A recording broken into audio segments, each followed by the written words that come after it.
uma honra estar com todos os amigos aqui inscritos do canal Pátria e Defesa no ano de 2022. Certamente será uma honra ainda maior prosseguirmos aí no caminho, tá? Obrigado. Parabéns, feliz ano novo a todos os amigos aqui. E dito isso, vamos ao nosso tema principal de hoje. Assumimos hoje, já no dia 1º de janeiro, a coisa, olha, pé direito na questão de soberania e defesa para o Brasil. Eu vou explicar aqui por que é importante, né? Tá ali, é óbvio, eu coloquei, tem mais 2 membros do Conselho Permanente ali que não estão, que é o Reino Unido e a França, mas destaquei ali, junto ao presidente Bolsonaro, os 3 maiores players, né? Rússia, Estados Unidos e China ali. Então, destaquei ali na imagem. Mas vamos conversar sobre a importância dessa questão. Essa imagem aí, ela remete, é a mesma imagem da tela inicial, à sala onde se realizam o Conselho de Segurança, né, da ONU, e eu vou explicar por que é importante, apesar de todas as restrições que nós temos em termos de globalismo que a ONU representa. Aliás, eu vou fazer um vídeo depois só sobre esse painel aqui no fundo. Ele tem muito simbolismo, mas não vai ser o tema de hoje, tá?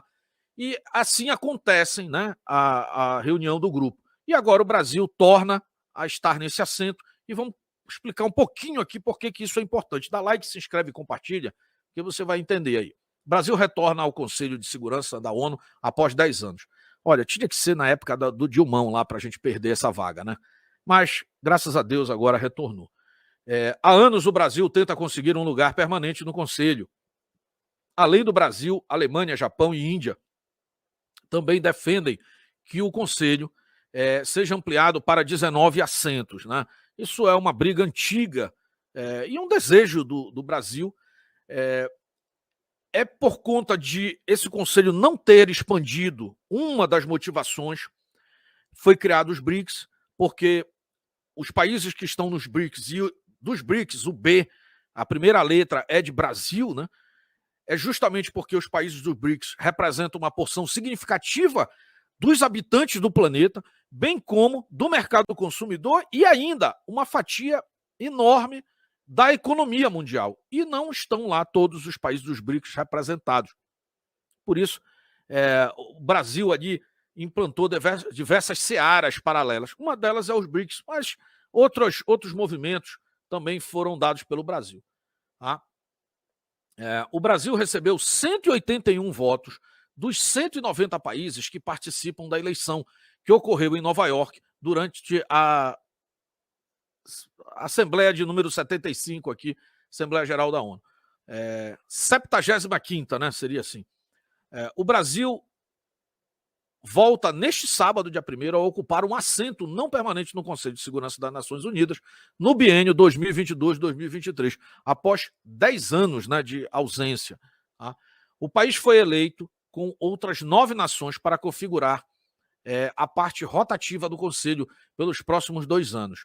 Em julho deste ano, o Brasil assumirá a presidência. Tá? Olha, isso é importantíssimo, né? O Conselho de Segurança é formado por 15 países com direito a voto, mas apenas os 5, né, Estados Unidos, França, Grã-Bretanha, China e Rússia, são membros permanentes e têm poder de veto. Os outros 10 assentos são temporários e os países são eleitos para ocupá-los de forma rotativa em mandatos de 2 anos. Além do Brasil, outros países com assentos temporários são Albânia, Emirados Árabes Unidos, Gabão, Gana, que tomam posse junto com o Brasil, e Índia, Irlanda e México, Noruega e Quênia, que tomaram posse em 2022, em 2021 e ficam até o fim de 2022. As 10 vagas do Conselho são definidas por áreas geográficas a cada 2 anos. O país foi eleito em junho, tendo sido o único candidato do grupo que engloba América Latina e Caribe. O Conselho é responsável pela manutenção da paz, da segurança internacional. Atualmente, o Brasil participa de 7 das 12 operações de manutenção de paz na ONU. No biênio 2022-2023, o Brasil terá como prioridade a prevenção, solução pacífica de conflitos, a eficiência das missões de paz e resposta humanitária às crises internacionais, a consolidação da paz mediante ações voltadas para o desenvolvimento, o respeito aos direitos humanos e a maior participação das mulheres, aquela história toda da ONU, né? O país buscará ainda aprimorar a articulação do Conselho com outros órgãos da ONU e com organismos regionais envolvidos no processo na resolução de conflitos. O governo brasileiro tentava há muitos anos um assento permanente no Conselho, o país integra o G4, grupo formado também por Japão, Alemanha e Índia, que defende a mudança no órgão da ONU. O que isso representa para o Brasil? Vamos uma análise rápida aqui, eu vou dar a própria análise aqui. Tá? A volta do Brasil ao Conselho de Segurança da ONU repete uma tradição no país em sempre se eleger para compor o grupo quando se candidata. Há anos, porém, a diplomacia brasileira pleiteia entrar no colegiado como membro permanente. Em nota, o Itamaraty disse que o país terá como prioridade a prevenção, aí tem toda essa questão humanitária, blá, blá, blá. O Ministério das Relações Exteriores também afirmou que vai priorizar a consolidação da paz mediante ações voltadas ao desenvolvimento e por aí vai. A questão aí é o papo furado, né? A gente sabe qual é a verdadeira importância. E eu já começo aqui, já são 1.500 pessoas online aqui. Primeiro dia do ano, pessoal. Compartilha aí. Valeu aí a presença de todos. Eu sei que é um dia que o pessoal poderia estar descansando. Aliás, além de ser sábado, é feriado, né? Em boa parte do mundo. Mas você está aqui e vamos prestigiar aqui, vamos valorizar essa tua presença. Deixa eu dar a minha própria percepção aqui. Primeiro, é importante nós sabermos um dos motivos, né, à época que nós perdemos essa vaga, era porque, inclusive, durante um período, o Brasil ficou até inadimplente com relação às suas mensalidades com a ONU, veja só. E a importância de nós compormos um espaço para debate, vejam só, eu sou totalmente contra a questão do globalismo, totalmente. Mas se existe uma força global que hoje dita as regras no mundo, você precisa estar presente lá, porque senão você será subjugado. Então é importantíssimo que o Brasil tenha voz nessa seara. Eu já tive a oportunidade de participar de reuniões paralelas, não das reuniões principais, mas reuniões acessórias à questão da defesa internacional, que são ligadas ao Conselho de Segurança da ONU. E é um momento onde você pode interagir com grandes players, inclusive grandes players militares mundiais, como são os Estados Unidos, a Rússia, China, a Índia, enfim. Porque você vai colocar o teu ponto de vista não só durante a ferradura. Você está vendo que é um formato de ferradura aí, né? É um semicírculo, ou quase um círculo. É um momento onde você, ali nessas searas, consegue chamar o teu parceiro ou alguém que tem uma opinião parecida com a sua para formar a maioria. Né? E mesmo no Conselho de Segurança, onde existe o poder de veto apenas por 5 países, no caso, Estados Unidos, Rússia, China, Reino Unido e França, só esses podem vetar, você pode inclusive interagir com eles. Aliás, eu quero fazer uma ressalva aqui, por isso coloquei o Putin na capa. Foi muito importante, e está sendo importante, articulações que o governo brasileiro, a partir da sua chancelaria, está fazendo junto à chancelaria russa, para ter ali, junto à Rússia, a possibilidade de veto em torno de interesses que só o Brasil representa. Por que que isso é importante?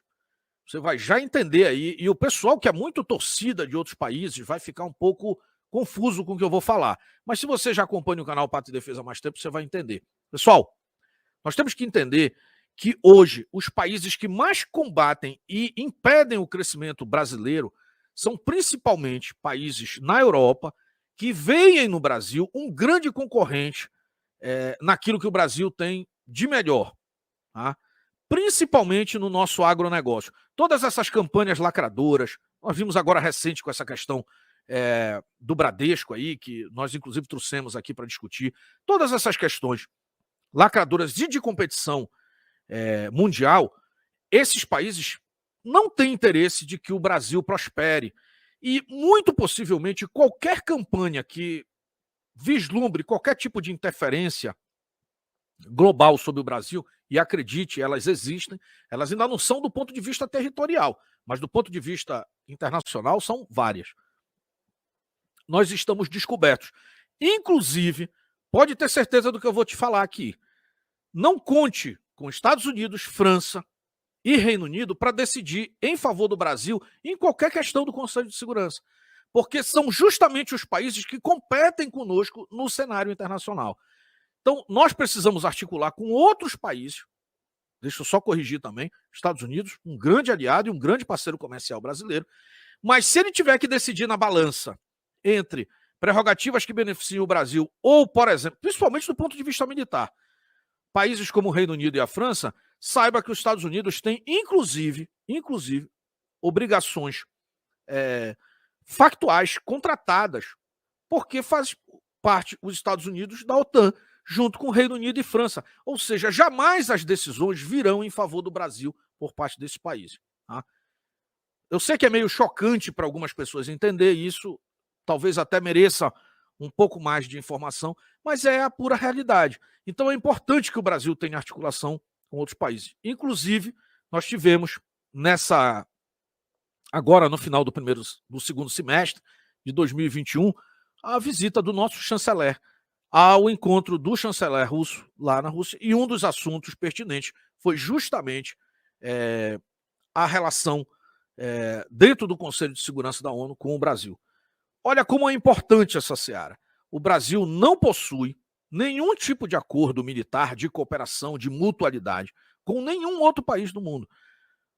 Em resumo, nós meio que estamos por nós mesmos, quando o assunto é global. Nós não participamos de alianças militares, nós temos ali aquela convenção aqui da América Latina, mas pergunte aos argentinos se quando foi necessário usar, o pessoal deu a mão. Deu nada. Alianças militares efetivas nós não detemos. Então é importante que a gente possa estar no ambiente, construir cenários, tá? Construir cenários globais de parcerias ou canais de diálogo. Bem como o Brasil passa a ser útil para esses mesmos países na hora de decisão, né, de algumas questões. Os países do Conselho, os países permanentes no Conselho, assentos permanentes no Conselho, têm a palavra final? Tem.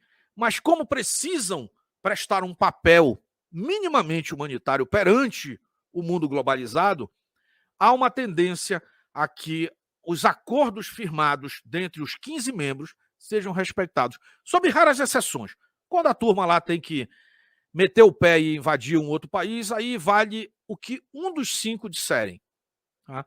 Mas, do ponto de vista geral, há sim um grande potencial na participação. Talvez muito mais, inclusive, do que outras questões aí que têm se ventilado ao longo dos anos, como, vamos dizer assim, parcerias acessórias, né, à OTAN e por aí vai.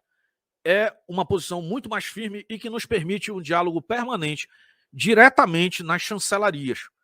Isso é extremamente importante. Então, queria aqui enaltecer e parabenizar o governo Bolsonaro por ter reconquistado essa posição. Não foi um trabalho fácil. E também dizer à mídia lacradora e aos lacradores de plantão que aquele discurso de que o Brasil seria qualquer tipo de pária ou discriminado a nível mundial, saiba que dos 180 países, 181, 190 países, o Brasil recebeu 181 votos. Então, meu amigo, essa conversa fiada, né, de que o governo atual é um pária, ou que não tem, ou é um anão diplomático, esqueça isso, tá? Isso é conversa de traidor da pátria. Tá? O cara que chega para dizer que o Brasil não tem expressão lá fora, que nós não somos a potência que somos, né? Apenas não nos reconhecemos internamente, mas lá fora a turma entende o tamanho do Brasil. Dos 190 votos, nós tivemos 181. Olha, isso é muito mais do que o pessoal clama por aí de consenso, né? Então, parabéns ao governo Bolsonaro, parabéns à chancelaria brasileira pelas conquistas, a todos os membros lá do Relações Exteriores, e que isso seja muito bem aproveitado pelo Brasil nos próximos anos, tá? Gostou dessa pegada aqui? Dá like, se inscreve e compartilha.